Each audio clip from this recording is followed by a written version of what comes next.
Welcome everyone. Thank you for joining us for our first Melbourne event in the 2024 Customer Experience Series. We're really excited to be coming to you live today from Melbourne, and this is our second event this year in the 2024 Customer Experience, following our first event in Auckland. I'm Giles Potter, Director, Owner of Great Outcomes. I want to thank Zoom for sponsoring this series today and this year. We started in Auckland in February, and we're here live in Melbourne and welcoming many people who have joined us today online, our guests from right across Australia and New Zealand, to join us through Zoom sessions. Our discussions and demonstrations today will look at contact center capability. We'll be focusing on staff and customer experience. We're excited that we're able to use Zoom's extensive meeting capability that includes Zoom meetings, Zoom sessions, and Zoom events to welcome so many online, as well as our guests here in person for lunch today. Today, we will be using Zoom sessions. Firstly, I want to give you a brief outline about Great Outcomes and who we are. Great Outcomes is a communications technology solution specialist. Our contact center reputation brings our deep experience in the area, as well as in unified comms and security. We cover New Zealand and Australia, and we have staff in Auckland and Melbourne. The way that we work is that we completely work to understand our clients' strategies and their needs and what they're looking to do to improve their contact center and their business communications.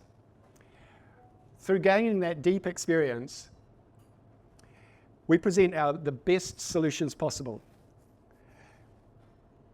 Great Outcomes is an award-winning organisation.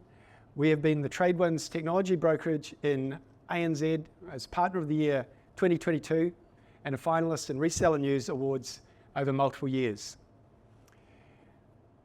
With that, I'd now like to hand over to Lucas Carruthers from Zoom. He's going to take us forward into the next part of the event today. Good afternoon, everybody, in person and online. Just as I do a little bit of technical. As Giles said, my name's Lucas Carruthers. I'm a contact center Zoom customer experience specialist here in ANZ. And I've been in contact center or customer experience now for the best part of 2 decades. And today we're going to talk about really this concept of unifying experiences across employee and customer. So we're going to talk about the unification of customer experience and what Zoom has been building for the last little while. In the room, who knew that Zoom had a contact center offering? No, yeah, well, thank you. One at the front, and Giles as well. It's the best kept secret that we've gotten, and we're really pleased to be able to show it to you today. And we've been building it for about 2 years and really focusing on CX and employee experience together and how we can unify those two. So to begin with, what I wanted to talk to you about, just a level set, was talk about a experience that I had just recently. And you can think both here and online about some of the experiences you've had in customer experience lately. But this one is about purchasing a couch. And I did this late last year, maybe October, November last year. And I got a reclining couch. I'm not even sure how that happened to me. The salesperson was so good that I got a reclining couch that I never thought that I would ever get. But my brother recommended this particular furniture store to me and said, go there, they're great. Really great salespeople, they're really great products. So I did. My wife and I went there and we sat in the couches, and we were made to feel like this is a really great experience. And we purchased the couch actually right there and then. We didn't intend on it, but the experience was so magnificent that we did. Then came the delivery. It was 12 weeks, I think that they quoted us, 12 weeks for delivery. Actually took 16 weeks in the end. So we're really eager. We bought this for, we're moving house. So we bought this for a new space, but we're really eager to get it into the old house so that we can shift it with us. So the delivery actually got rescheduled a couple of times on us, which is okay. We got a couple of text messages and a couple of follow-up emails as well. So we were well informed. However, when it came to 2 days before, we actually had to reschedule. We had to go interstate at the last minute, so we had to reschedule. So I called this particular furniture company, and they had a lot of trouble locating who I was or what I was ringing for. And then because it was so close to the delivery date, they actually couldn't change it for me. I had to hang up from them. They went and did some research, and later on they came back to me with an alternative, which cost me money actually, by the way. So that I'm starting to get a little bit, my initial experience was amazing. This one, not so good. And then what happened was that reclining couch, I paid extra to get some batteries put in that couch. My reclining couch actually reclined and then never came back. One side of it did, but the other didn't. So I had a couch that was reclined for a large part of a couple of months in the end. The battery had died. The battery had died in the couch. So I went onto the website to see if I'd done something wrong, because I could have. So I went on, did a little bit of troubleshooting on there. There wasn't a lot available. There was a manual there. I went and troubleshooted. I couldn't figure it out. And it looked to me, it appeared like the battery was dead. So I logged an online form. That was the only way to do it. I logged all of my details. Here's what it is. Here's what the problem is. There was two problems. It was reclined, and also it made a horrible noise in the headrest. So I logged those two problems. It took them a week and a half to get back to me. A week and a half from logging that to actually acknowledging that I'd done it. And the repair experience got worse and worse and worse as it went along. I'm going to shorten it today. But essentially, a technician came out to my house. He said, "Is it okay if I take photos of your couch?" I'm like, "Sure." The problem's inside the couch though. So he took some photos of the couch, put it on his iPad, and then said to me, "I don't have the part with me. So I'm going to have to reschedule you." So he left. A month and a half later, because they had to ship it in from somewhere, I'm not sure where, they had to ship it in, the battery in. I had another guy turn up at my door, again, take photos of my couch, put the battery in, and I said, "Oh, that's awesome. I'm really glad. that couch is reclining now. But what about the headrest?" And he said, "Oh, I've only got one job on my ticket here. I can't help you. You're going to have to ring up and do it again." So from this magnificent experience that I had in the showroom, it has dwindled ever since, and I'll never buy a couch from them again. Now, a lot of what I just talked about is actually not the contact center. It's both the back office and the front office, if you think about the steps that I've taken through there.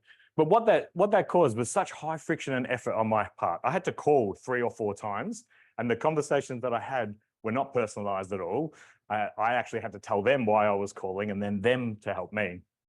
They were so disconnected between each of those different experiences, and because of these organizational silos that exist. So the contact center people were actually great, but they needed people in the back office to be able to help me actually move through this. And what it ended with was this really poor brand experience.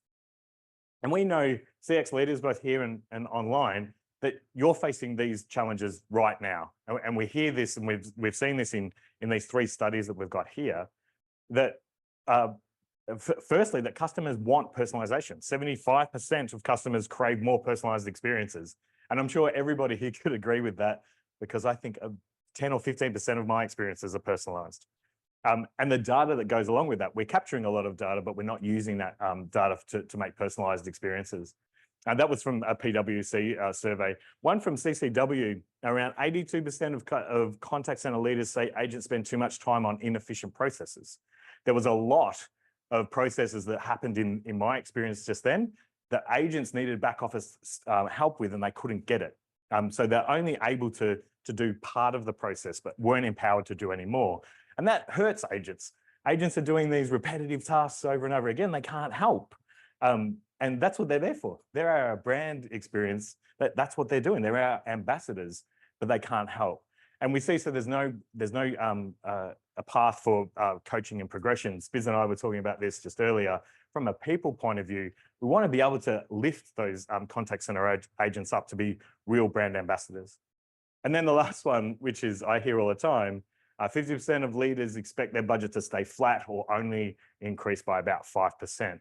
So we're being asked to do a lot more with less, which is in this day and age, being able to do personalization. We've got AI coming onto the scene. We've got all of these social channels coming. There are so many pressures here, and the businesses are asking us to do that at a flat or just a very small increase. And I've been lucky enough to do this for 2 decades, as I said, but I've been lucky enough to do this all around the world. And 3 challenges stick out to me all the time. One is fragmented customer journeys. I think I showed you that just then. But if you think about your own customer journeys, you'll find how fragmented they are. This is something that we haven't been able to address in those 20 years. I've been talking about this for 20 years. These fragmented customer journeys don't get any better because the speed and cost of change is too high in these organizations. We have developed over time technology stacks, specifically. Technology stacks have been brought into the organization, a bit of chat here, a bit of workforce management here, a bit of quality management, some IVR and voice call over here. We've got all of these different technology stacks, and we spend all of this time trying to glue those things together rather than focusing on what the business outcome is. So that speed of change becomes really, really slow because we've got to think, if I make this change here, what does it impact around the rest of the stack? And then last one, agent experience. We've gone from agents, and Spiz and I were just talking about this earlier, about physical agents sitting there in a physical building where I can swivel around and touch them and say, hey, I heard that phone call and I can really start to coach you. We went from that to everyone remotely for a little while, and now everyone in this hybrid world. So, and the agent experience is really important to be able to give us that brand experience out to our customers. So when we think about customer experience, we think about it from the customer point of view, like I just talked about, from a contact center and all the entry points into the organization. And we talk about the agent experience, but it's actually just the employee experience. That's actually what we're talking about. Agents are employees, and I advocate that agents are the most, they are the best, they are the #1 employee that we have because they're our brand ambassador. So their experience should be supercharged above everybody else's. But everything that employees do within an organization, they're all focused on the product or the products and services that organization develops. That's the whole intent of employees. We seem to spend a lot of time on employee experience, and then the CX experience are 2 separate siloed walls. Whereas we believe, what we've been for, is that CX and EX are together. And Gartner agree with that. Gartner have said 2022, I think this was, I don't know if I got the date there, improving customer experiences, employee productivity shouldn't be pursued in silos. That's what Gartner are advising. And that this is actually among large American enterprises. 60% of them will be developing a strategy where EX and CX come together by 2026. So there's definitely this move and this shift for CX and EX to become together. But the great news is for companies that do think like this, is that they'll outperform their competition by 25 points because their customer experience is greater, which means that their revenue will be higher. So bringing these 2 things together is what we believe, and we call that brand experience. If you think about brand experience, everyone thinks, oh, that's what you, as a consumer, I feel and think about your brand. But what about the employees and the agents, obviously, as part of those employees? What does the brand experience mean to those people as well? And having a seamless end-to-end CX plus CX journey enables us to glue those 2 things together. And we also based it on this report. I'm not sure if anyone's seen this, but this is a great report to get your hands on. The KPMG Global CX Excellence Report, and it goes through 6 tenets around what are the things that we should be looking at and that drive great customer experience. And we took from this to build on our platform. Our platform's been around for about 2.5 years now, or 2 years. We took these 6 tenets, and that's what we've built to. Especially, and we're going to look at, especially today, we're going to look at empathy. Now, how do we drive that deep rapport with our customers, but also with our employees too? Personalization for consumers coming in. We want that to be individualized, and we want them to be on the channel of choice that they want. We need to meet them where they are, but we also need to understand them as well. So it's not just being able to say, oh, hi, Luke. Nice to see you today. But what does Luke care about? Really diving down deep on personalization. And then the last one that I think I highlighted in my couch experience is time and effort. Time and effort, trying to reduce time and effort for the consumer, also for the agents and the back office employees as well. So Zoom has been busy building this. Most people know Zoom for meetings and events and maybe phone, but we've been building out this platform of Zoom Workplace, as we call it, on the left-hand side here, where we've got Zoom Phone, Team Chat, meetings. We've also got digital signage, workplace reservation and visitor management, WorkVivo, which is a recent acquisition that we made for employee engagement. We also have notes and whiteboards, et cetera, for the Zoom Workplace, which is focused on the employee experience. And then on the right-hand side is business services. This is CX. So we've got marketing, sales, but down the bottom here, we've got customer care. And in customer care, we've got virtual agents, contact center, workforce and quality management, all on a single platform. And the beautiful thing about that is right up the top here, this AI companion, and all of the rage about AI companion at the moment, we've actually built AI into our product and offered it for free as part of a paid subscription that encompasses the entire platform. So AI is not different for CX or as it is for the employee experience or for the meeting or for the phone. It's a seamless across our entire platform. And that's what we're going to show you today. I'm going to show you really quickly, and then Luke is going to extend on it a little bit later. So if you think about that delivery experience that I had, it wasn't personalized. It took me multiple attempts to be able to get it. And then when I needed some service, it was really hard for me to get. So what we've done is we thought that we would show you what that would look like on our platform, just as a really quick overview.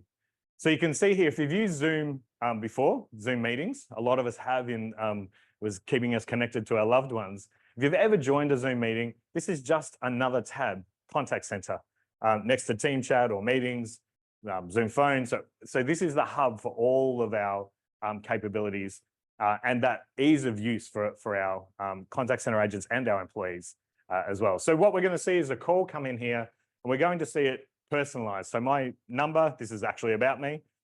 My number has been matched, and you can also see there, I went a little bit too quickly there. You can also see that it's got the make of my couch and my delivery date. So we're really starting to personalize and arm the agent with the information that they need. What you might notice next is that there's a transcript that automatically starts. So this is just turned on out of the box. But what we're doing is we're transcribing that so the agent can read it if they need to, but also we're using this for AI. So the agent here is going to see that that Lucas, me, is about to say, I would like to reschedule it, reschedule my delivery, and a little brain icon has come up. The agent has clicked on that, and then here is the blow up of that. The AI is now saying, if it's within 48 hours, you need to contact Carl from logistics, and there's going to be a $25 charge. So that AI is telling the agent how to direct this next. What's the next thing that you need to do? All surfaced because of our AI is listening to that conversation. So what we say here is that there's going to be a $25 fee, and I'm going to transfer you through to Carl. Before we transfer it through to Carl, we're going to create a smart note, again, using AI. It's been listening to this entire conversation. The agent doesn't have to fill out what was that phone call about and remember what were the things that we discussed. The agent can edit it as well, by the way, if they need some extra additions. And we also do follow-up tasks. What were the things that we needed to do post this interaction? All generated by artificial intelligence. So much quicker for the agent to be able to service this customer. Now we're going to push across into Carl.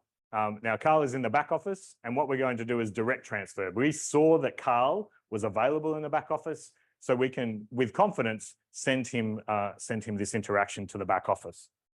Now, if we flip across into Carl, Carl's working in Salesforce. This is the tool of choice for this particular company. When we see this is Carl working around here in Salesforce, and now he's receiving this call. Again, he's not a contact center agent. This is just somebody in the back office. And you'll see what we've done here is we've been able to pass across where it's been transferred from, what the agent was, what queue it hit, but also what the sentiment of the customer is. We've been watching sentiment as this has run through. And then a summary of what the conversation has been about. So Carl in the back office, without being a contact center agent, now knows what we're going to deal with as it hits us. So Carl answers that call with all of that context. And what we're also going to see, remember in the back office, we're going to pop the Salesforce record of Lucas in Salesforce for him. So not only did we pass him the context, the summary, and the sentiment, we've also popped it straight into the CRM, into the back office, so that Carl doesn't have to ask Lucas, why are you calling? Or he doesn't have to have an internal conversation and then the agent calls me back. This has been able to be fixed right there for the customer. So we're really starting to swarm around the customer, both front office and back office. And then the last one, Giles, I might be running a little bit over. I will speed up from here. I'm okay. The last one I wanted to do is the repair.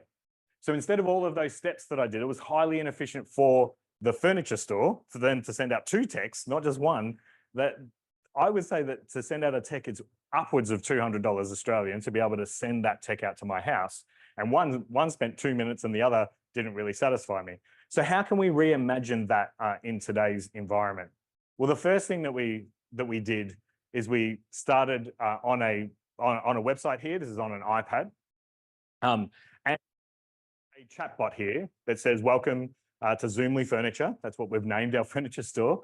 And we're asking the consumer, why you're here. Tell me in a few words why you're here. And as Lucas types very slowly here, he says, my couch is broken. Can you help me? So from that, the bot is able to understand the intent.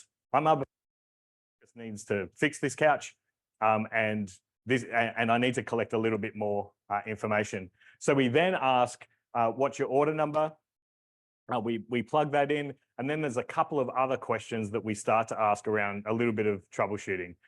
We say, is this the 3-seater couch? Is that the one that you want to repair? We say yes. So now we've got context of which one it is. And then finally, what's the issue? And we give a couple of options here so that when we pass this to an agent, which we're about to do now, we're going to inject the agent in here. That agent is able to then take this forward with all of that context. So if we have a look on the agent side here, here's the agent, the consumer is coming in.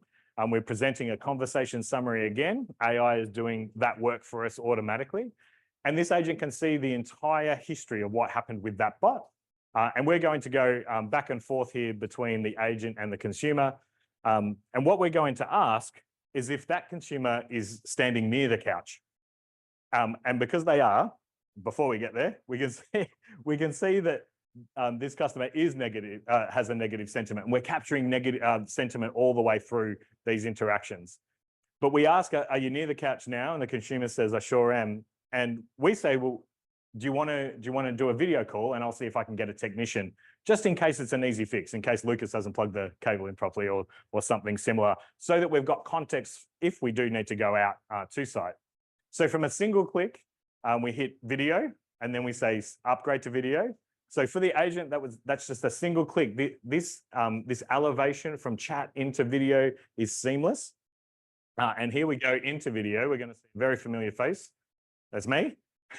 And then the agent is going to be Luke.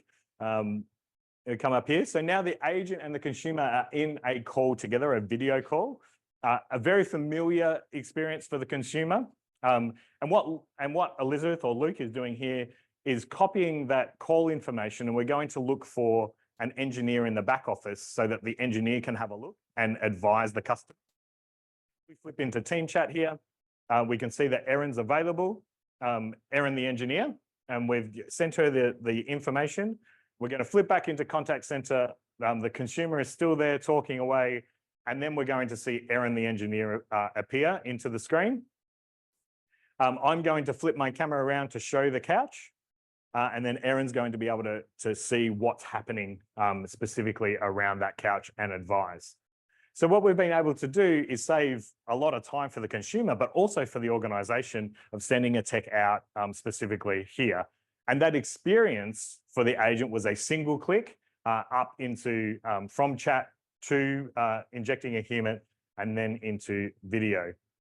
And then finally, just from the consumer side, just so you get a feel of that, that was the agent side. And then on the consumer side, it's just as easy. So nothing to download, no plugins. It's a single click here, and I'm straight into video.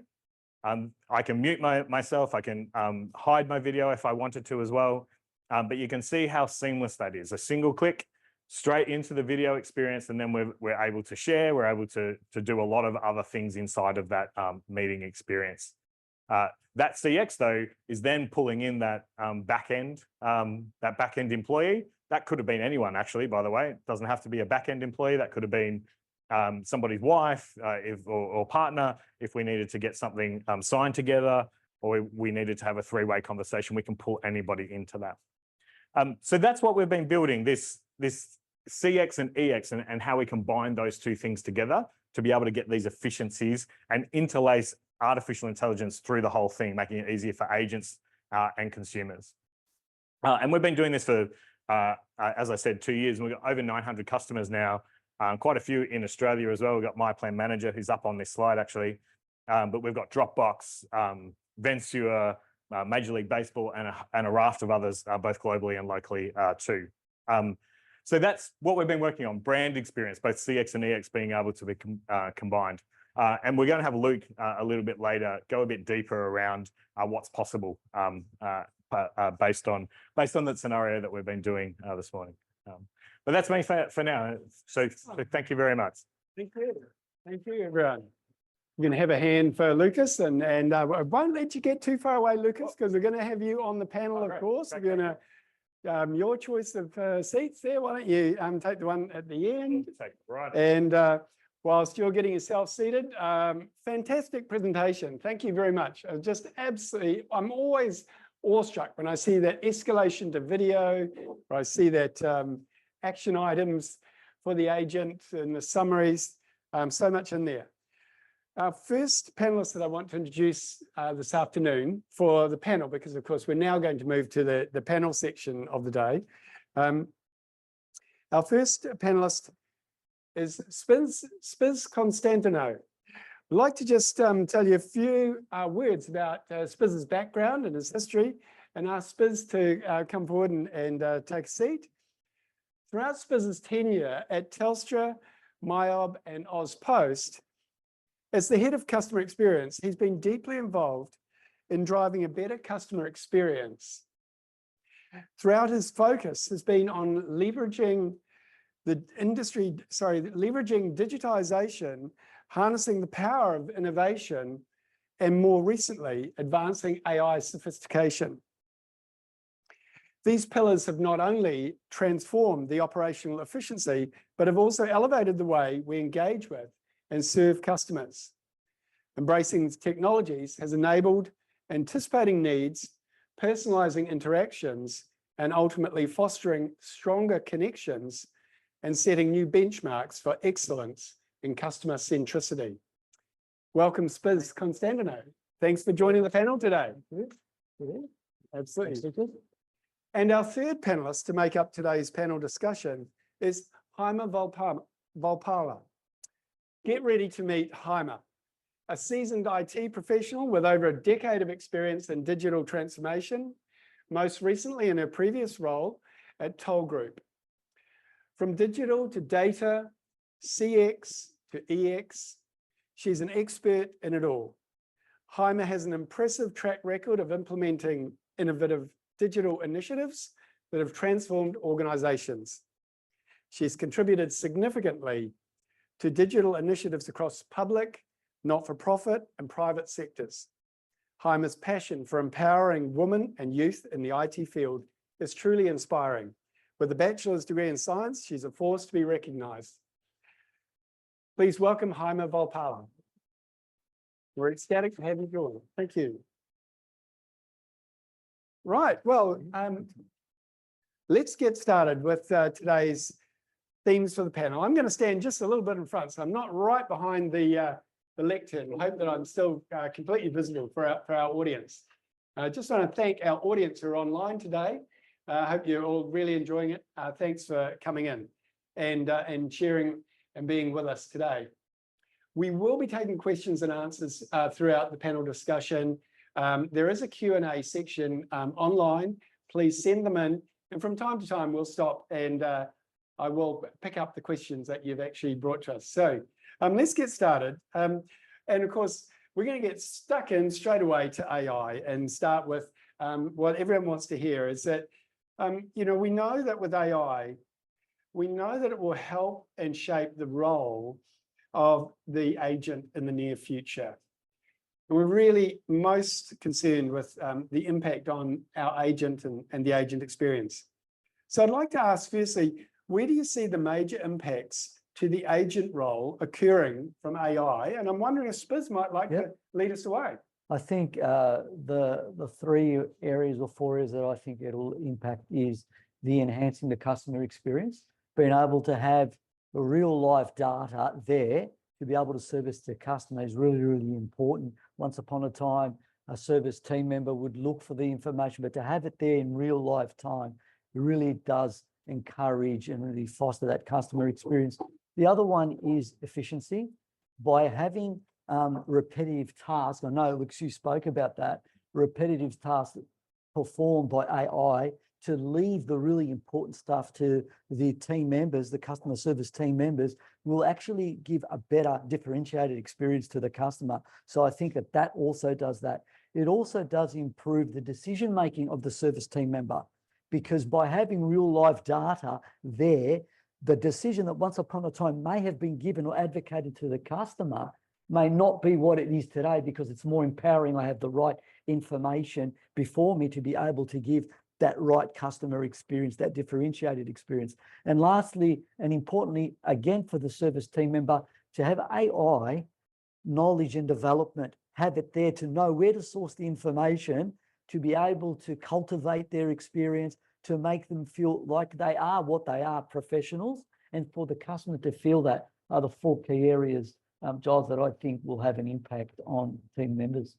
Thanks very much, Spiz. So 4 key areas. We're going to keep that in mind. We'll probably come back to those 4 key areas throughout. But maybe, Jaime, would you tell us, like, if you were setting out your priorities for the contact center and looking at the AI strategy for the contact center specifically, and maybe thinking about the organization's AI strategy overall, where do you think you would get started first? Great question. I think for the AI strategy, the key foundations that we need to look for is how good is our data, and how can we utilize that data, repurpose that data is number 1 foundation. The second thing we need to look at, okay, what about our staff and what their level of maturity in using the data. The third one is how can we in the system interoperability? Are they actually in a position, do we have the good systems and platforms in place so that we can connect all 3 elements, so that we can come up with a good strategy and understand the level of maturity of the organization and then where we want to be, and then putting these elements in place to drive that strategy so that we can be where we want to be. Thanks, Jaime. I want to bring Lucas in on that same topic. Like, what would your first change be, Lucas? Where would you get started? Well, I think both of you, they're really great points, and I think they intersect each other. It's busy. You're talking about servicing information for the agent. I think helping the agent is a really important thing, but it gives us consistency of experience that you were talking about. If we've got the right data and the right platforms in place, customers actually then get consistency of experience past there. So I'd be helping the agents first. Yep. And secondly, there's AI for the actual platform itself. So how can we get better at creating experiences using AI to generate those things forward? Okay, so look, we'll come back to AI in the panel discussion, but I want to move on now to another topic that's also really close to many of our hearts, is the personalisation of the customer experience. And really enjoyed, Lucas, in your presentation where you kicked off with personalisation, and we want to actually look at this in a bit of depth. So we know it relies on customer data availability, and Jaime referred to that. So how can a business achieve personalisation? And would you expect staff to have access to all the data they need? How would you go about leveraging the data from the organisation? Maybe Jaime, you'd like to pick up on that again?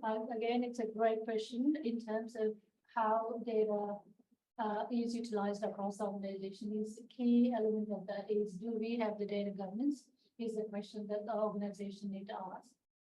If we have the data governance framework is in place, then exactly how the staff could actually access that data based on their user access and also their limitations.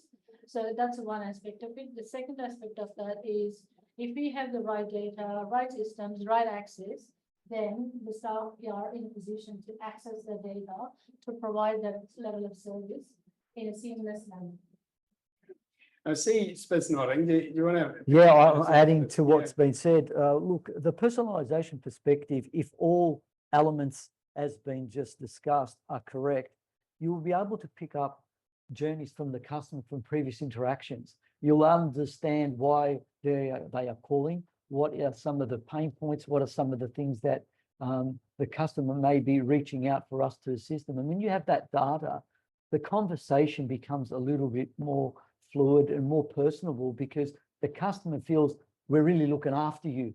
We are looking after you because we have the information that allows us to tell you, this is your journey, this is your story. And so by having that data, it's very powerful. And I think based on that, you're able to really bring the customer on a journey and also go on the journey with them as to what it is that they want to achieve.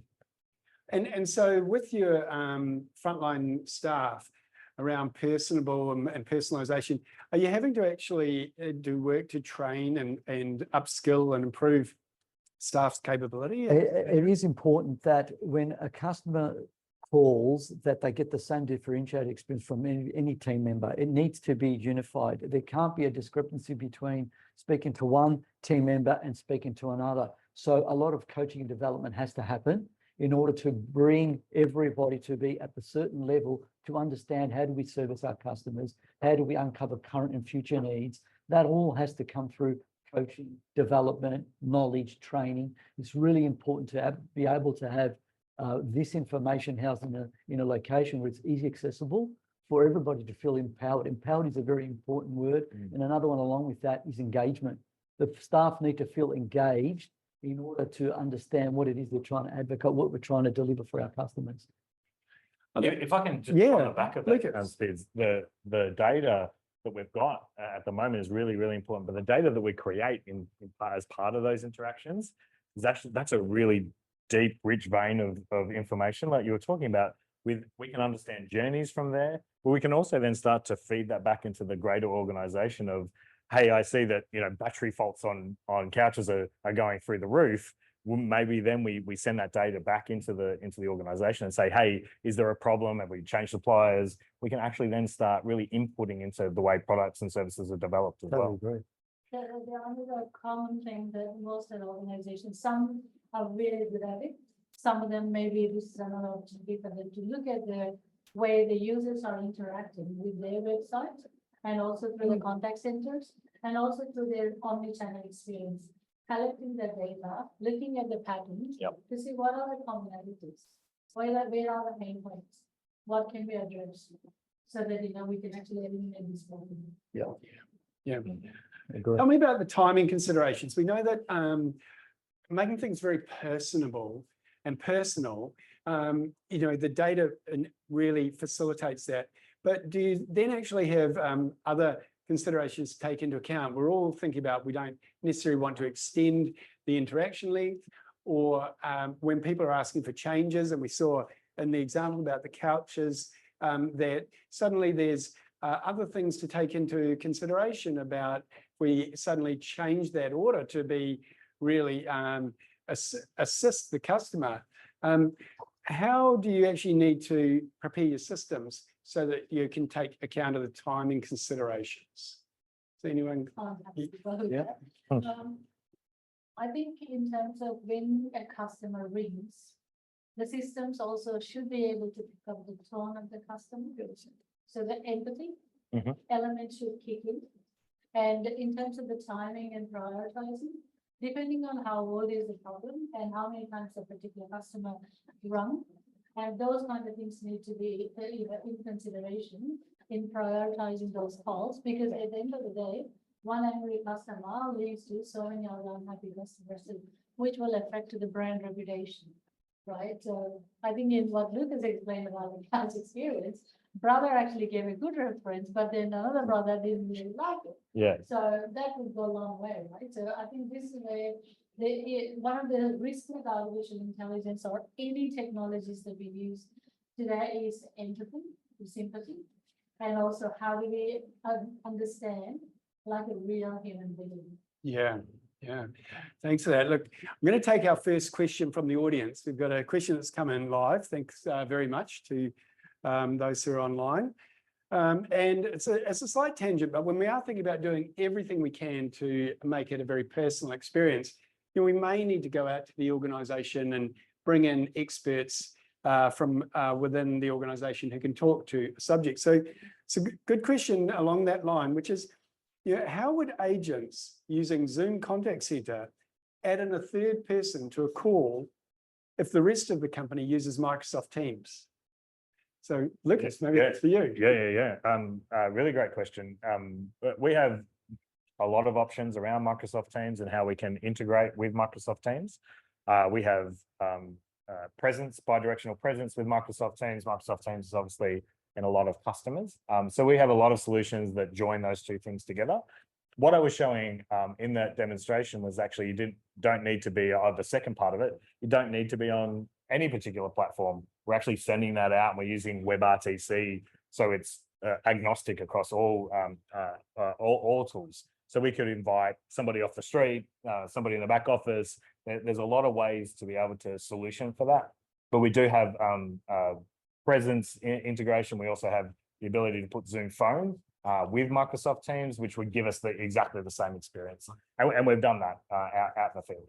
So bringing in experts from throughout the organisation's not a problem. No. We can do that. So Correct. Okay, well, let's move to the third of our topics today. Again, close to our hearts, I'm sure, for many. Customers want to engage in the channel of their choice. How does this affect your business or businesses that you've worked in, and achieving a consistent experience across multiple channels or several different systems? Wonder if you might like to kick off on that. You happy? You're happy to, Hannah? Well, one of the key things that what I have observed in my career is the technology is changing rapidly. So as customers, but backside, the organizations are not able to keep up with the change. So there the challenges for them in terms of, again, interoperability of the systems. Given that the technology is changing rapidly and the systems are not changing, we're still stuck with the legacy systems. And the modernization is taking place, but it still takes time. And this is where the consistency of the customer experience using omni-channel experience is the challenge, because the customers are coming from social media, platforms, the internal systems, and over the phone, and also through the emails or online forms. For an organization looking into this many channels, humanly, it's a very resource intensive. This is where I think AI can play a key role, provided we've got a good data, good systems, that integration is seamless internally, which improves the employee experience, leads to customer experience. Yeah, seamless. I love that word seamless. It comes up again, doesn't it? All of us working to get to seamless customer interactions, escalation across channels, and we saw Lucas escalate up through different channels, finally up to videos. So we will stick with that theme of seamless interactions, but just coming back to that, engaging in multiple channels. Are there challenges with some channels that create real limitations today? I think for me, the great thing about multi-channels is that you can reach out to a plethora of customers. Okay, so that's great.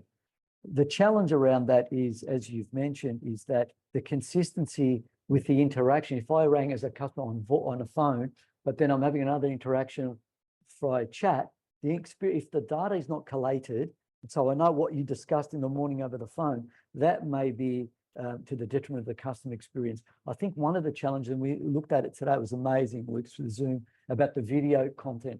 The one challenge that I think with that is that, and I know you probably be all over it, one of the challenges I would perhaps think would be does it have the bandwidth Does it have technology that if you're having that interaction with the customer, does it have the bandwidth and the technology to sustain? Because can you imagine if you're talking to the customer about showing him your couch, and then there is that challenge of that the connection may break. Does that pose a challenge? I think it does. But as far as the omni-channel and the multiple channels, the consistency of getting that information, I think that's also a challenge, that making sure that it's efficient and responsive in a timely manner. Yeah. Yeah, I'd agree with everything that you both said. Consistency across the channels is the key, and only offering the channels that you think you can be consistent across. Don't introduce the channel that you don't think you can. The experience that you offer on voice, to Spiz's comments, voice versus chat on WhatsApp, for example, the language is probably different because they're different modes, they're different consumers, they're different ways of interacting. There's emojis and all sorts of other things to express yourself and to show empathy. So there's different ways to do it, but as long as you can be consistent across that through consistent data and personalization, then I think you should. But if you can't do that, I think that's the measure. Don't do a channel you can't. I agree. And social media is really important. You can get a lot of hits on social media, but you need to be able to monitor it to respond, because you're going to get an influx of social media. Everybody's utilizing it, but also the sensitivity of the data that it captures. One of the challenges, Giles, would be to maybe be prepared. There is a lot of sensitive information, data that's captured on social media, and that can pose a challenge as well. We need to be mindful of that. And just to add to that mix is, if any organization is willing to provide that service to their customers, one thing is, apart from not only monitoring what channels they want to provide the service, but also equip the resources required. But those resources should be trained in terms of how they should be responding to, using the common language. So that way, like transcripts probably, that makes everyone's life easy, and then how they need to input that data, which AI could do it. If they don't have it, then they should use this transcript. Because one of the common challenges I have experienced in my career is, particularly when you're actually transferring the data from one system to the other, the language that they use, even though it's bad, it takes loads of time from somebody to migrate the data. Yeah. It's a very fast. I'm going to pick up on exactly what you just said, that migrating of data, or that migration as we migrate from channel to channel. It's just, we've had another question come from the audience, which it's really good. And I think it's really relevant to what you just said. We've already had discussion about chatbots today. We've seen, and people are really conscious of it and looking at it. So the question is about when you have an existing chatbot and that escalation into a assisted interaction, and how you manage that overall technology structure. So the question is, if we have a chatbot in place already today, are we better to replace that with Zoom's virtual agent, or just integrate the existing chatbot to Zoom? How would you go about that? And Lucas, maybe you want to kick off. Everyone's looking at me, so I think I will. So there's obviously, it differs between customer to customer. Having it on a single platform that we've been building, EX and CX, I think really makes sense for us in terms of that elevation. So being able to elevate out of a chatbot, or offering a bot first, and then injecting a human, and then elevating up into video or voice if needed. So that omni-channel elevation, I think, is really important. And we offer that because it's part of our solution, and there's no seams. We're seamless, but we talk about no seams at all. So once you introduce a seam, like a third-party chatbot, and then into our system, then you're creating a seam, which is creating an integration point, which is creating a customer experience that is not seamless. So we really look for, how do we create seamless experiences for our customers? So we would probably be advocating for it all to be on a platform with no seams, to make that really simple and easy. Great. We're just checking on time. I think we've got time for one more topic before the end of our panel today. So just want to quickly look at measurement of customer satisfaction and customer advocacy, and move to that. Quite a different topic, but really about service personalization and the relationship with customer satisfaction measures. Is service personalization a driver of satisfaction, I mean, is that a no-brainer or is there a lot in that question? And how do you enable service personalization to actually improve your customer satisfaction? I think the first three elements around perhaps the drivers in NPS is the responsiveness. Are you responsive to respond to the customer inquiry and what their issue is? I think because of the personalisation, that is a key driver to an NPS score, responsiveness. How responsive are you? Are you responding in a timely manner? And are you responding to the point that is very important for this customer? The second one you've touched on, which is really absolutely on point, is empathy and understanding. Are you empathetic and understanding to what the customer needs is, because their business is important, or whether just personal needs is important? Are you empathetic and understanding? And the last one I would say is the effectiveness of the resolution provided. There is no point offering a solution that doesn't meet the need of the customer. So it has to be those three things. And typically when you study NPS, in the majority of industries, the three key drivers of NPS are those things that all stem from personalisation, Giles. Well, look, Just to add yes, to that, please. So with it, a lot of the time, organizations give this NPS through the survey. But in my view, that it's not only survey that we should consider. We should consider all channels, but one is the internal helpdesk system, SLA, how often or how accurate that is, that people are responding to the employees. They are the internal customers. Secondly, interactions on the website. Third, number of complaints received. How many escalations those complaints gone upwards? So looking into every possible data that we can collect, what is the data is telling us in terms of the customer satisfaction? I think we need to consider all these elements apart from just the online survey or the customer survey we send out in gauging that accurate response. Yeah, I think in Australian Post, when I was there at Australia Post, we had two different types of NPSs. One was transactional and the other one was episodic. And sometimes the NPS, the transactional, may be somewhat different to an episodic NPS. So it's about understanding your data and how you can convey that to the customers and how you would want them to respond accordingly to the experience that they've had. And I'll add two sentences because I know that we're almost out of time. I think what we're going to see is a change in the way that we measure customer experience. With the dawn of AI, we're really just at the start. And the front office, back office conversation, I think there's going to be a brand new way that we start to measure customer experience more holistically into the future. Agree. Fantastic. Well, look, we're going to take one last point from each of our panelists today.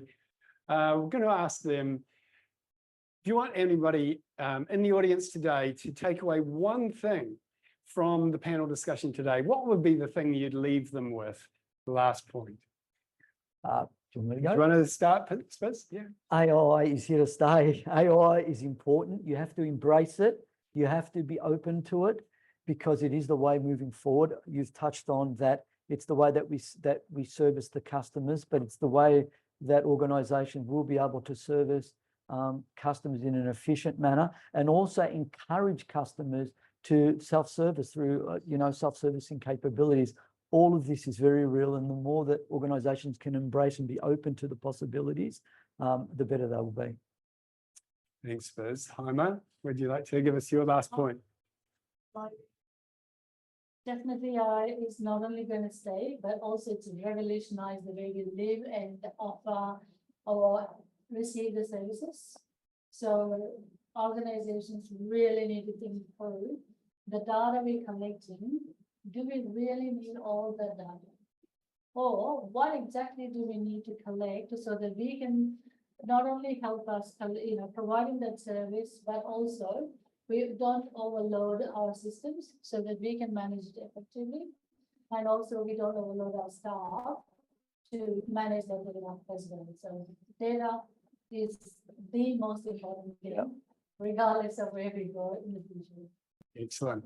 And Lucas. I agree. I'll just take both of those and just add them to my answer. But I think EX plus CX is really where we're headed, and making sure that employees are able to help customers with context in the same way that a frontline would as well. So how do we swarm around customers? I think that's the future of where we're going, and AI, data, personalization all feed into that across the entire organization, not just into frontline staff or our brand ambassadors, but throughout, embedded in the fabric of the organization. Totally agree. Excellent. Well, thanks very much. Well, our panel today, Jaime Volpala, Spiz Constantino, and Lucas Carruthers, thank you very much. That's been really enlightening. Really appreciate your time today. No worries. Thank you very much. Thank you, everybody. Thank you. Okay, so I'm going to stay up here for a few moments because we are going to move on to our next speaker for the final presentation of this afternoon. So it's with great pleasure that we're going to bring up Luke Warnamindi in a few minutes. We're just giving him a little moment to get all mic'd up and get the laptop already. But thank you for joining us today. We are totally open to taking more questions through the Q&A throughout the remaining presentation of the afternoon. And also, while we are just thinking about what's coming, remember, this is a customer series. So we look forward to hopefully moving to another city next quarter to repeat the CX series. And if you've enjoyed this, we do really encourage you to come again on the next edition of the series and bring a couple of colleagues as well. So what we are going to move on to is Luke Warnamindi is going to be presenting the practical aspects of what we've been hearing today. If you wanted to take all the great learnings that you've heard and you wanted to ensure that you could deliver upon that, bring it into your organization, into your capability, your frontline staff, the customer experience, what would that actually look like? If you actually were able to jump forward to the future and see the finished item, how would that be? So I'm really pleased to introduce Luke Warnamindi, a solutions engineer from Zoom, and he's going to take over for this next stage. Great. Thanks very much, Giles. Great, Luke. Give me one moment to set up here. So just whilst Luke is getting set up, again, thanks to everybody who has not only joined us today, but to our speakers. And Luke's going to take us through to, as the last presentation for the afternoon. Those who've joined us in person, it's been really fantastic to have you here today as well. And really pleased that you made time in your busy afternoon. Fantastic. Thank you so much, Giles. Thanks, everybody here and joining us online. My name is Luke Warnamindi. As Giles said, I'm a solutions engineer working at Zoom. And so I wanted to move us onto a practical view of how Zoom Contact Center can help us to utilize the capabilities of AI and other features better to be able to build a better experience for the customers. We right for a display? We might have one more minor technical piece to cover off. Yep, fantastic. Okay. What I wanted to talk about or to use for an example was an extension to the scenario that Lucas was speaking about earlier. So that's the example of the furniture store, and to work through what it might look like to expand that capability in a particular direction. And so if we imagine that Zoomly Furniture has started to receive more inquiries recently for people to assist them in trying to work out what kind of couch they should get. Maybe they're not all coming into the showroom and being given the wonderful salesman treatment that Lucas did, or the people are looking to do some research before they get started. And so what we'd like to do is to be able to add some options in there to help those customers before they get there to understand what sorts of considerations they can have in selecting a couch. And so more specifically, what we mean by that is being able to offer to the agents when they're engaging with the customer, and then they ask them, well, okay, what kind of couch should I get? To give them some kind of response that they can refer back to more specifically. So to Spiz's point about wanting to have that consistency in between agents in the contact center, to be able to give that as a knowledge-based article that they can surface. And then additionally on the self-service side, from the bot on the website, can we help the customer to decide, well, what kind of couch should they get, maybe given the size of the room that they have? So let's walk through how we might work from that. So the first step that we want to do is to come up with some guidance on what we want the agents to be able to follow along with on what factors are important when they're choosing a couch. So hopefully from an organizational perspective, you may have some inbuilt understanding and capability to know what that response should be. But maybe as a starting point, we want to figure out from an AI perspective, well, what are the common features that people might be looking for from a couch? And so using Zoom whiteboards, we're able to utilize the AI companion feature to provide a prompt and to give us some context. So I can go, what factors are important when choosing a couch? Okay. And so AI companion can generate some text for us. Okay, comfort, size, style, material, durability, price, and functionality. Well, okay, that's not bad. It's probably not ideally what we want the agents to be responding to a customer with. So we can iterate a little bit on this. We can make it a bit longer. Maybe we want to make this a bit more casual for our brand voice. And we can come up with something that's a bit more satisfactory to be able to present this information through to the agents. So I can take that content, and now what I'm going to do is to add that into the knowledge base that I'm using to drive Zoom Contact Center. So what we're looking at here is the configuration site that drives both Zoom Contact Center and indeed all of the Zoom products to be managed in one space. So we can see here I have my knowledge base. This one happens to be a manual one. You can also generate knowledge bases based on the existing content that you have. And here I'm going to add an article for my selection on picking a couch. So put in my content that I generated from my whiteboard, or at least if I make sure that I have that copied.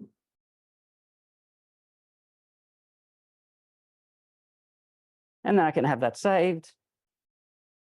And from the knowledge base perspective, I now need to synchronize and build that into the model so that's available to present either to the agents or to the customers.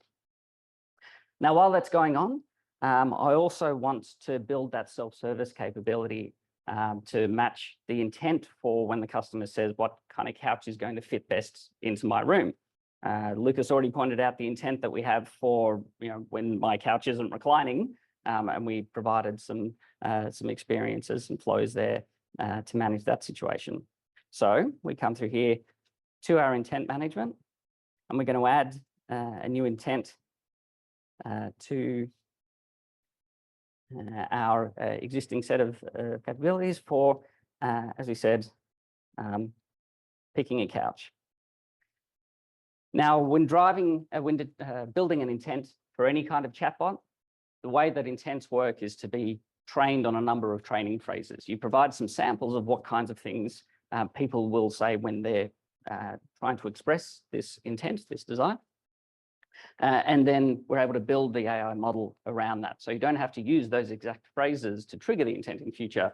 It's able to build that or to interpret that based on the input that the customer said and the match to that language model.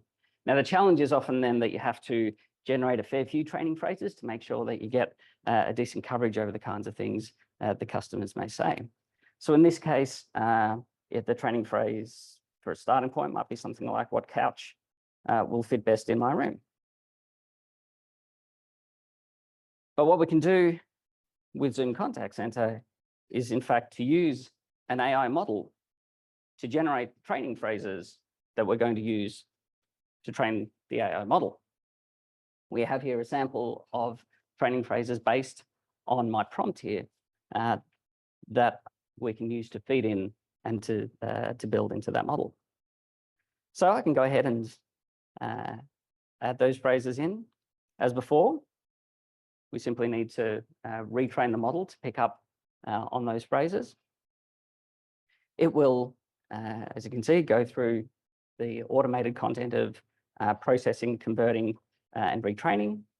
We now go ahead and publish, and we have a model updated with those new training phrases and with that new intent. So all well and good, except now when we've hit that intent, we actually want to do something with it. So what we're going to do now is to look at the flows that we trigger based on that intent. So we can come through here, and I don't think Lucas got a chance to show you today. We might give you a quick view of what our flows look like when we start either engaging with the bot or when we trigger an intent. But these are also the flows that we use in Zoom Contact Center when building an agent experience, or sorry, when building a customer experience across other channels like voice, like SMS, like email. And so in this case, we provide a standard greeting around the furniture store. We've actually enhanced this a little bit. We go and are calling out to another system to go and grab the weather. So pointing out the fact that you can then go and utilize that data that you have in internal or external systems to make for a better experience. And then finally, we go ahead and match the intent. And so we need to build something like this for our flow that we're going to drive when we match this intent. And so this is the kind of thing that's not necessarily hugely complicated, but can take a little bit of time to go through and drag these around. So what we're going to do here is, again, we'll have our flow that we drive when we hit the intent. We'll make sure that we have that intent selected. But here also, we can now use generative AI to help build this flow for us. So we need a prompt here to talk about what we want to do. So in this case, let's say we're going to ask the customer to enter the length and width of their room in meters, because unfortunately we're somewhat at the mercy of the freedom units. And then we want to figure out the area. So we're going to multiply those to calculate the area.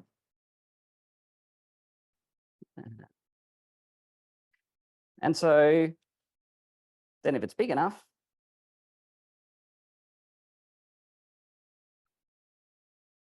then we're going to recommend a lounge suite.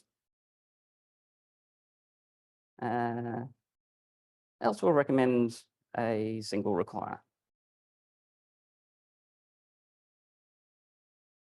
And presumably, if it's extremely fancy, we can recommend a lounge suite with a recliner and a battery, like our high value customers go for. So after doing that, we're going to send the customer to contact center to talk to an agent. So I don't know about you, but that's not extremely highly technical language in terms of describing the way that you want this experience to work. It becomes pretty accessible for the people who have the business understanding of what you want that experience to be like, to be able to directly interact with the system here. We don't need necessarily to then be going into deep technical capabilities and moving further and further away from the understanding of what you want that customer experience to be in order to make for a worthwhile experience here. So I can select the tone of the bot. So this drives what the language is going to be that it's going to use when doing these various prompts and askings. And then I can go ahead here and generate the flow. So this is now using this prompt as an input to then build that flow that we were looking at before, that kind of flowchart experience. And will give us an example of what that output looks like. So here's our generated flow. First thing that we do is ask for the length of the room. Then we go and ask for the width. Then we go ahead and have a script here. You'll notice it says a thing called calculate area. So it's enough to know you're going to be needing to do some calculations to figure out what this area is. We don't yet have a calculate, multiply the components, direct widget within the contact center flow builder, but we are able to go into some programming script to generate that area. And so then based on that area, we're going to look at what that calculation is. And you can see here, you might remember in the prompt, I didn't actually say how big it needed it to be. It just kind of took a guess from the language model and said, well, okay, 50 meters, which to me seems pretty spacious. But if the value is greater than 50 meters, then we're going to recommend the lounge suite. If it's less, we'll recommend the recline. And then after doing both of those, we're going to send that call through to support. Now, you might notice there's a couple of red boxes around here. So there's a little bit of tweaking that we need to do, but actually not too much. And in fact, I'll step through those now so that we can actually have this specific flow deployed and live and then interacting with in a customer in just a moment. So first of all, we grab our inputs. You'll notice this is then by default set these to be local variables that get used in the flow. I'm going to change those to global ones. And what that allows me to do is to present those to the agents so that they can have this information available as well. So I have a variable already defined for this that I can use. I do the same thing with the width. So while Luke does that, Yep. I'm not breaking it, but Yeah. we can repeat the summary of this. Yes. This is AI on the business side. So AI for the agents, AI for the customer, but then this is actually AI for the business. Correct. And I'm sorry. So I'll repeat as for those who are listening in that Lucas is making the point that this is AI on the business side. So augmenting the AI that we provide to the customers and to the agents. It's about utilizing this on the business side as well. And in particular, this speaks to these concepts of doing more with less, of improving the speed and cost of change, and of making the software. So when we're talking about SaaS systems, this is all software, keeping it soft. If you put it in and you never change it, then you're losing so much of the capability and the opportunity of the system. But conversely, you need the systems to be understandable and easy to change in order to be able to gain that value from them. So I'm going to go through here. I might tweak my my sizes here. So this might actually be a bit more like 20 square meters. I don't know. And same thing over here. And so then finally here, we're going to send this call and have it send off to the contact center. All looking good. Save, have this published. Again, Zoom Contact Center, all cloud-based. So as soon as we have this in place, this goes live and publishes onto the website. So let's have a look at our website.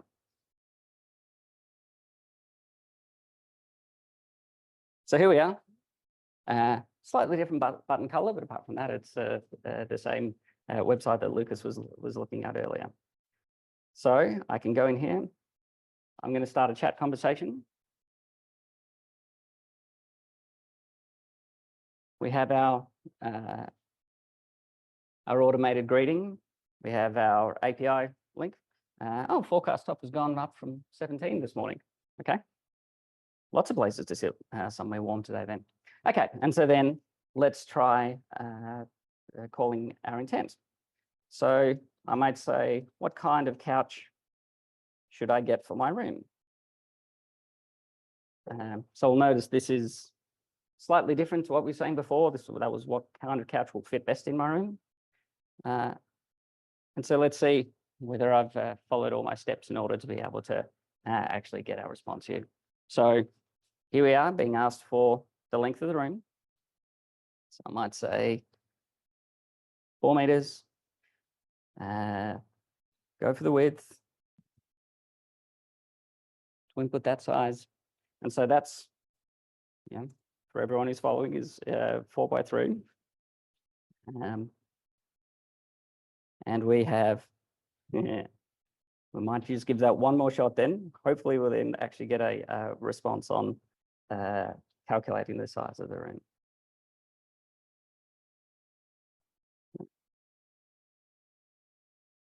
Oh, actually, let me just double check to make sure that I did get my calculation in there correctly.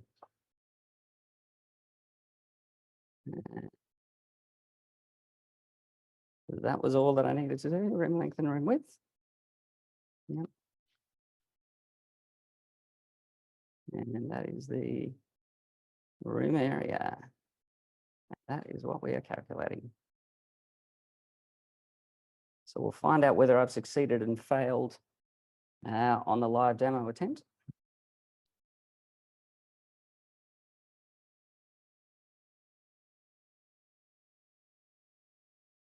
Oh, we might need to, yeah. All right. So we get the joys of dealing with live demos. What I might try doing then is to see if we can get through to an agent to talk to the other part of what we're looking to set up here. So we might try a connection in here. So we've now gone and through into the chat flow. And if we look at our, that's our supervisor, if we look at our agent,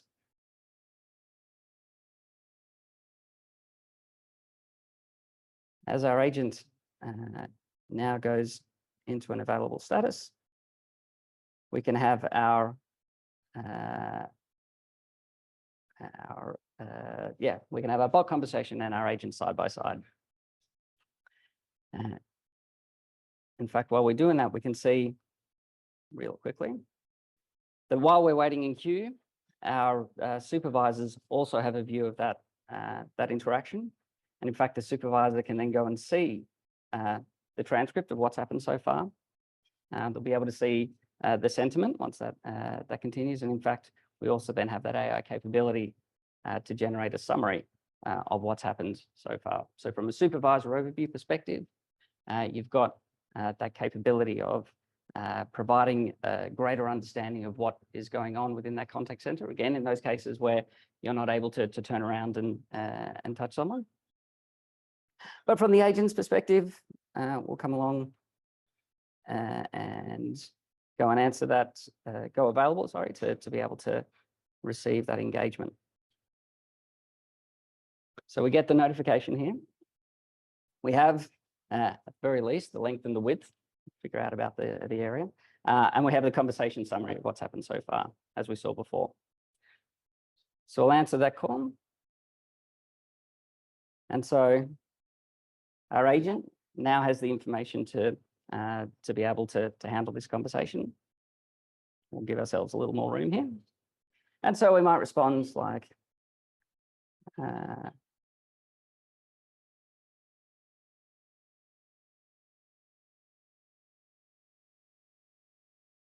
with looking for an interest about a couch. And so now our customer might have had some information about their room, but still wants a little bit more detail. So what do I need to consider when buying a couch? And so, as we saw with Lucas's example earlier, we present the detail to the agent, and that gives them the information that we provided earlier. So this is that knowledge base article that we created that has that content surfaced up to the agent at the time that they need it. So our agent is now able to quickly respond to the customer to give them the information that they need. And so then the customer might ask for something like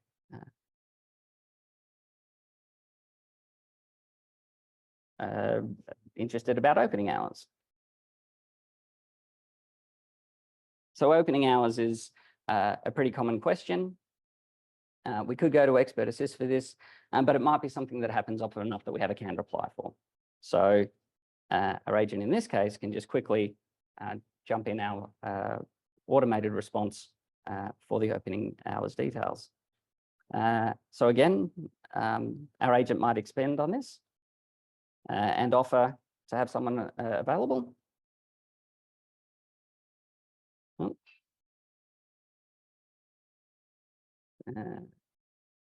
Well.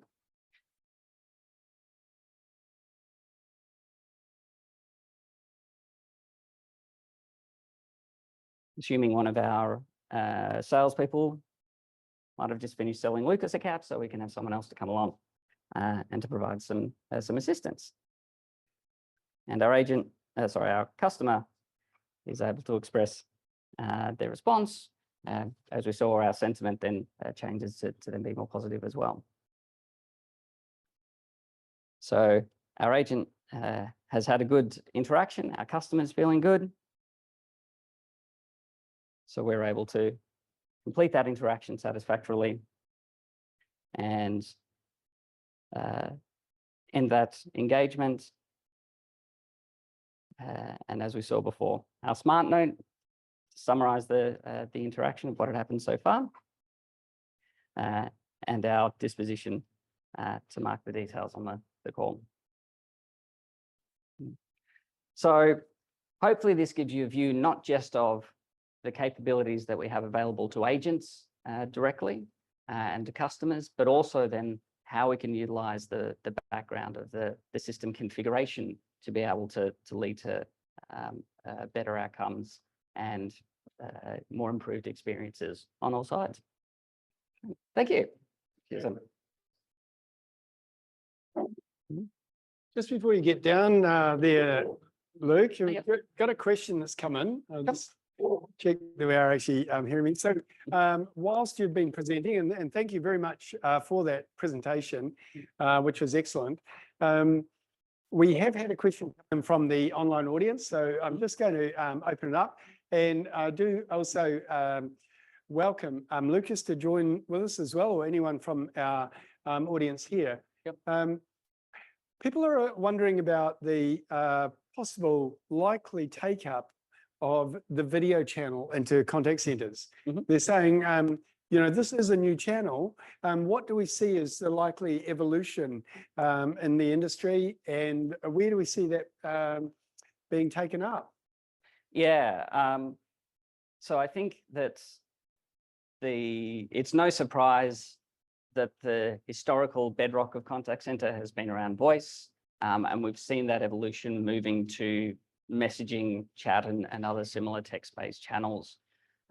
For video, I think there are some key considerations which mean that I would say it's not as simple as a straightforward next step to proceed. There's some very fundamental differences in the engagement. So of course it's video, so you need to then consider presentability, the fact that your contact center agents may not then be the same level of comfort or engagement with presenting over a video channel as they are over voice.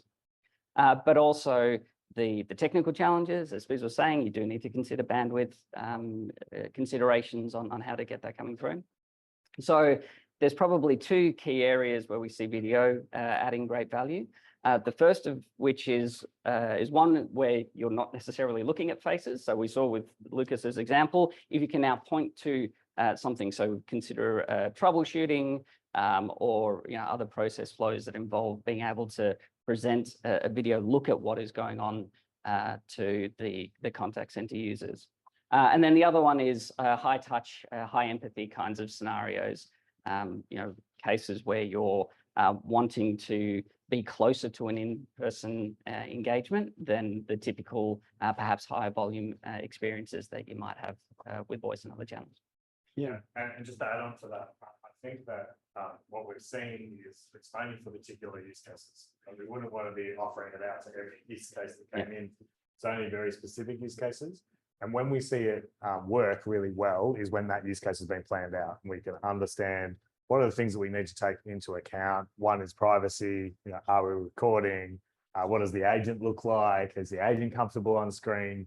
So we need to figure out all of those human elements of it, but it's only in the select use cases that we've seen it really used well.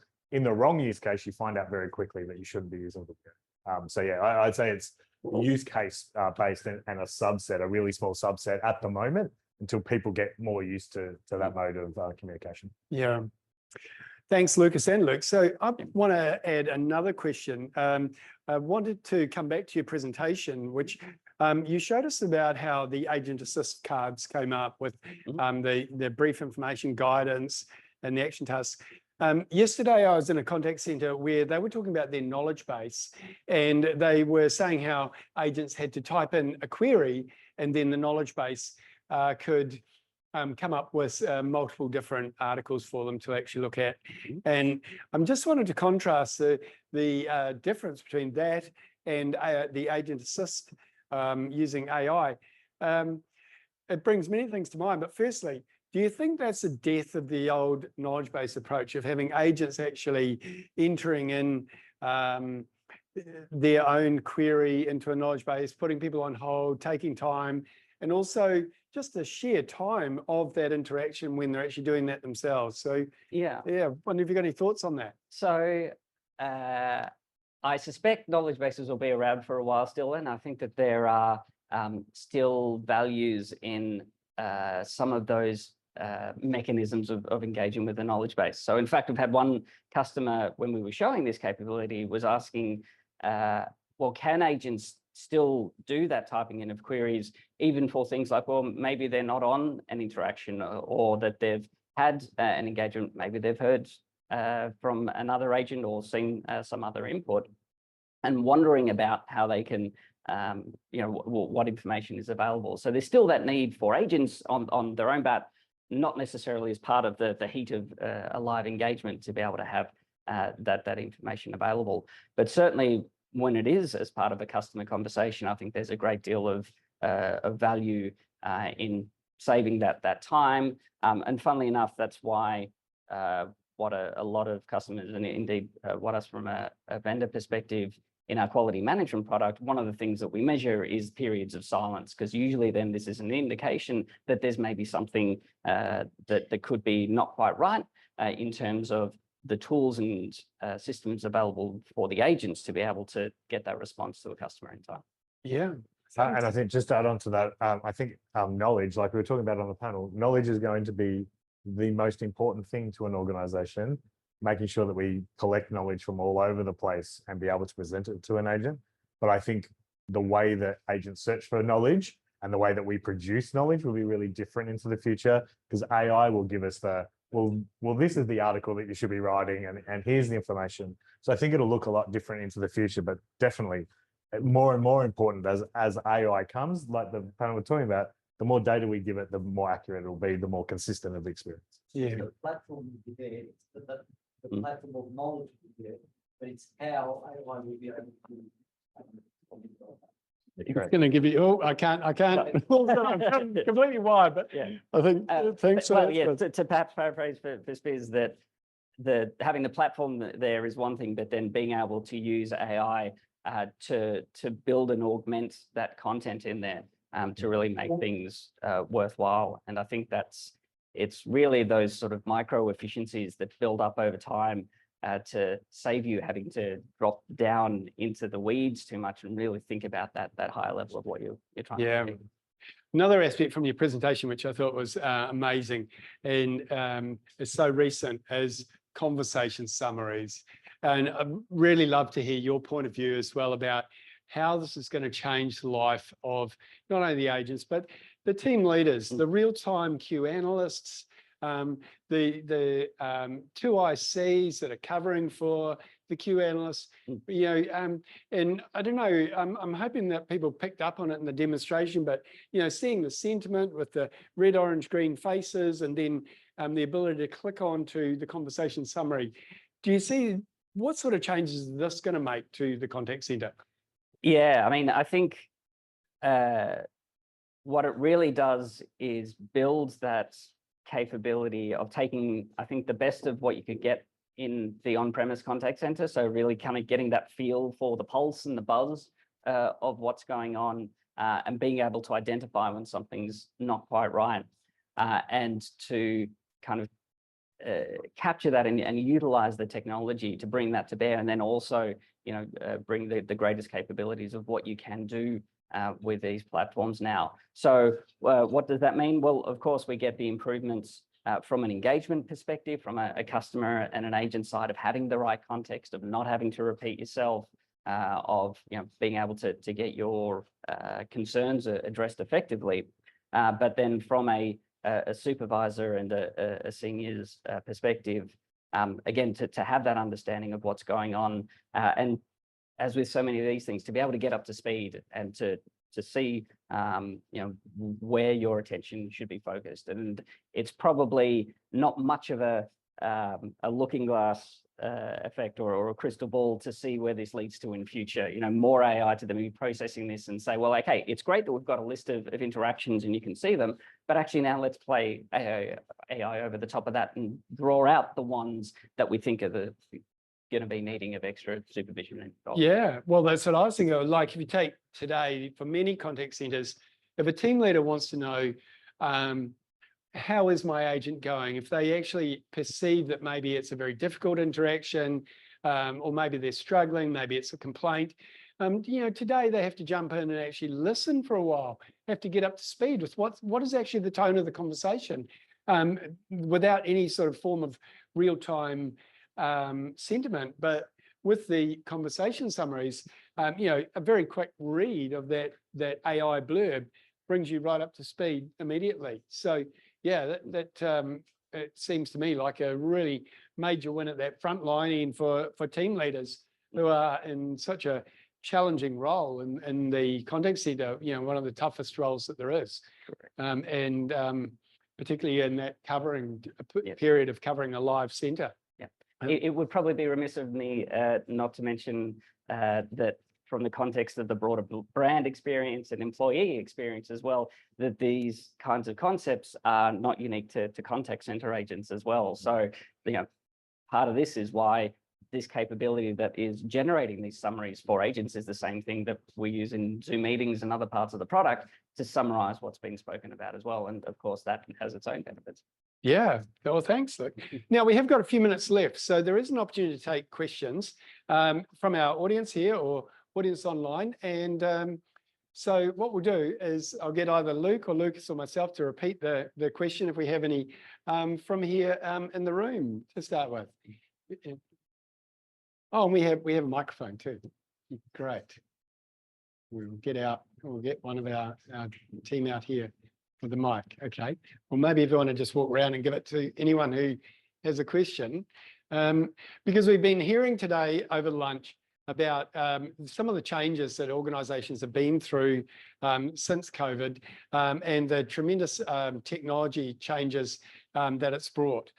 So with what we've actually seen in the presentation, I think we've got a question here coming from Spiz. Yeah, thanks, Giles. So I'm thinking wonderful technology, fantastic. How receptive are the frontline staff members in adopting such technology? If you're seeing any resistance or the open-minded, because typically in a contact center, people will be in a fixed mindset or a growth mindset. In AI, it's got to be in a growth mindset. I'm just wondering how receptive they've been to such technology, and how do you go about cultivating and empowering them to utilize it? So in terms of the reception that we've seen so far, I think it's been overwhelmingly positive. I think it's very, I think a lot of people have had enough of exposure and understanding of AI to get that appreciation of what it means and what it can do for them. I think that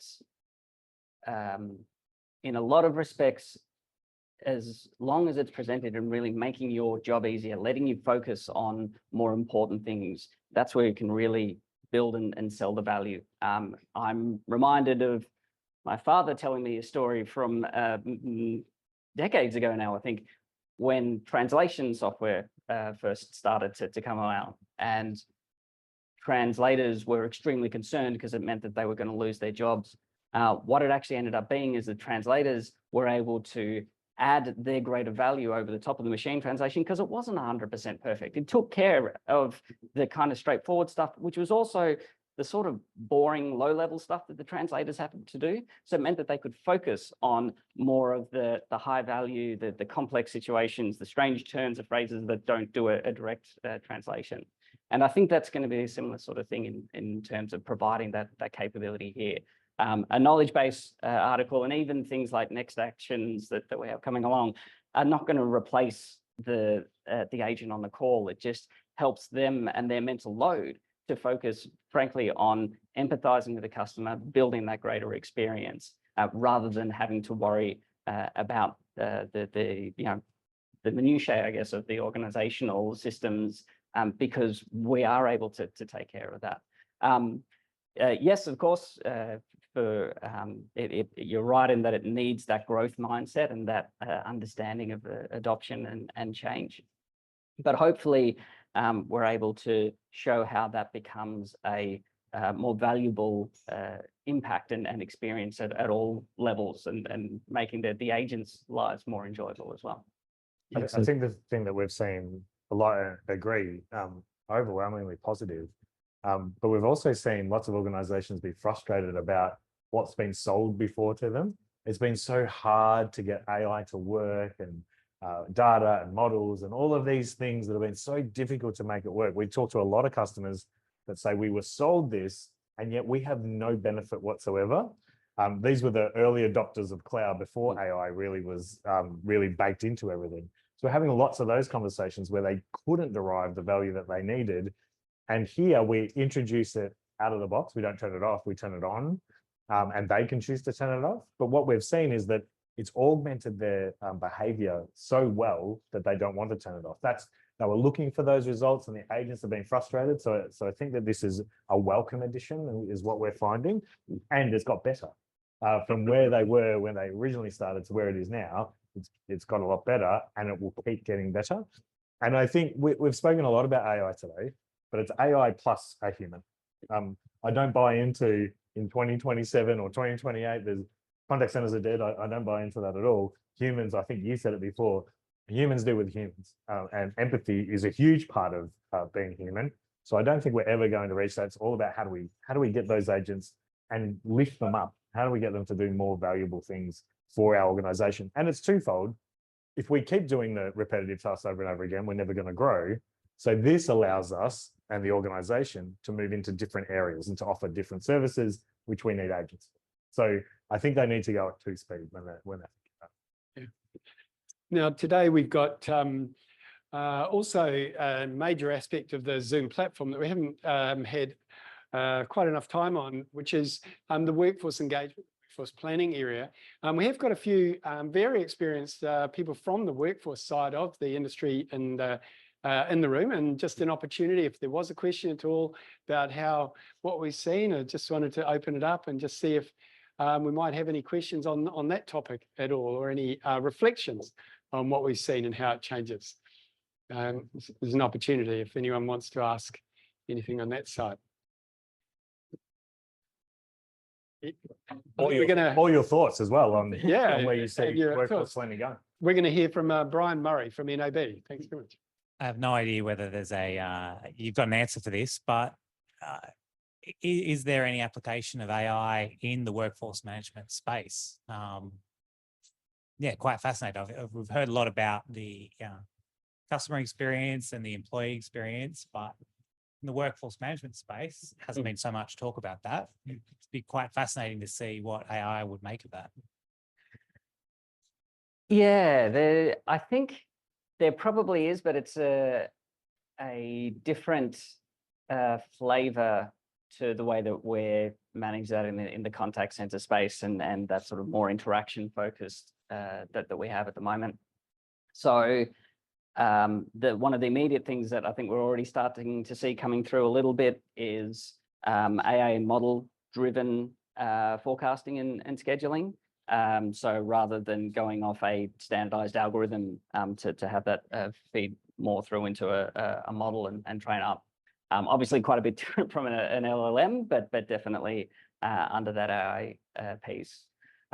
I suspect so I should speculate that the power that we're going to have from greater utilization of the content of engagements and conversations is where we might start to see some value coming through as well. So if you imagine that we then are having transcripts of calls and conversations, utilizing that to then be able to understand what that means in terms of things like volumes of contacts coming through. Does this mean that you're starting to see a number of calls coming in, and that's then going to impact what is likely to happen intraday?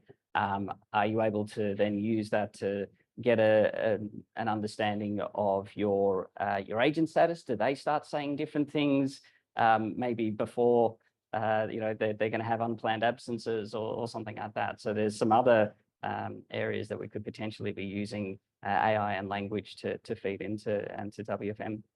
I think more broadly, being able to configure scheduling from a more natural language perspective as well. So I know a number of the tools have got great capability, but it can sometimes be difficult to get into and work with. And so, in a similar way, maybe you just want to be able to have a manager or a supervisor to say, okay, I need to have some meetings to pass on some information to all of my people. Well, why can't I just literally say that and type that in and have the model pick that up and use that to then start scheduling in one-off activities and taking that into account. Excellent. So I still have a moment for any last question. If anyone has anything more you just wanted to pick up on. No? Well, with that then, it's a great opportunity to actually draw today's presentations to a close and to thank everybody for joining us. Really appreciated your time coming in online and for those who are here in the room. And to our speakers, Luke, Lucas, Spiz and Jaime, who joined us on the panel, thank you very much. Really hope you've gained a great deal out of today, and we are looking forward to any questions that might come in after the session. Please send them through to myself or Lucas or Luke directly. Any of us would be happy to handle that. And of course, if you do have any questions about how you might apply some of the things that you've learned today and would like assistance or like to talk to us about that, or to talk further about the Zoom Contact Center platform, please don't hesitate to get in touch with myself or at Great Outcomes, Maylene Flowers, Pritika Kerr or Maddie Potter, any of us, as well as the Zoom team who are here today, Lucas Carruthers and Luke Warnamindi. Thanks very much for joining us today. Look forward to having you back again in future. Excellent.